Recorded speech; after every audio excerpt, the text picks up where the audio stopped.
कृषि प्रधान कहे जाने वाले भारत देश में पिछले कुछ दिनों से देश के अन्नदाता किसानों के हित में मोदी सरकार ने लोकसभा में 3 कृषि विधेयकों को पारित किया।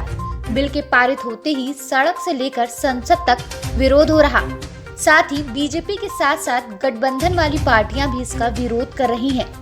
बिल के पारित होते ही इसके विरोध में मौजूदा सत्तारूढ़ गठबंधन की वरिष्ठ मंत्री हरसिमरत कौर बादल ने इस्तीफा दे दिया। देश के किसान कानून के विरोध सड़कों पर उतर आए और सरकार पर किसान विरोधी होने का आरोप लगाया।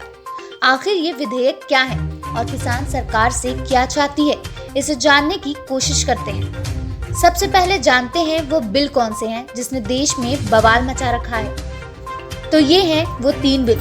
पहला बिल कृषि उत्पादन व्यापार और वाणिज्य अध्यादेश 2020 राज्य सरकारों को मंडियों के बाहर दी गई कृषि उपज की बिक्री और खरीद पर टैक्स लगाने से रोकता है और किसानों को लाभकारी मूल्य पर अपनी उपज बेचने की स्वतंत्रता देता है।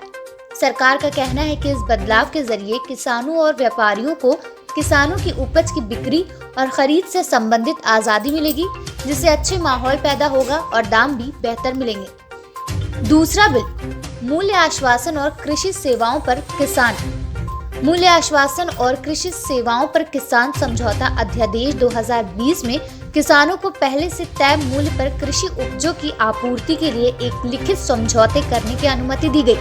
केंद्र सरकार इसके लिए आदर्श कृषि समझौते के लिए दिशा निर्देश जारी करेगी ताकि किसानों को लिखित समझौते करने में मदद मिल सके। बिचौलियों की भूमिका खत्म होगी और किसानों को अपनी फसल का बेहतर मूल्य मिलेगा। तीसरा बिल है आवश्यक वस्तु अधिनियम में संशोधन को मंजूरी दे दी ताकि अनाज, दलहन और प्याज सहित खाद्य वस्तुओं को नियमन के दायरे से बाहर किया जा सके। आवश्यक वस्तु विधेयक 2020 अनाज, दलहन, तिलहन, खाद्य तेल, प्याज, आलू को आवश्यक वस्तुओं की सूची से हटाने का प्रावधान करता है।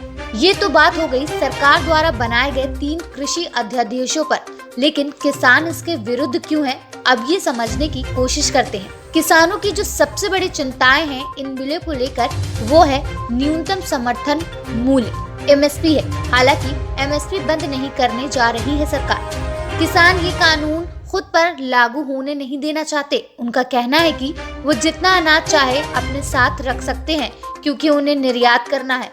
लेकिन बिल में किसानों पर ये पाबंदी लागू होगी कि वो एक तय लिमिट से ज्यादा अनाज नहीं रख सकते।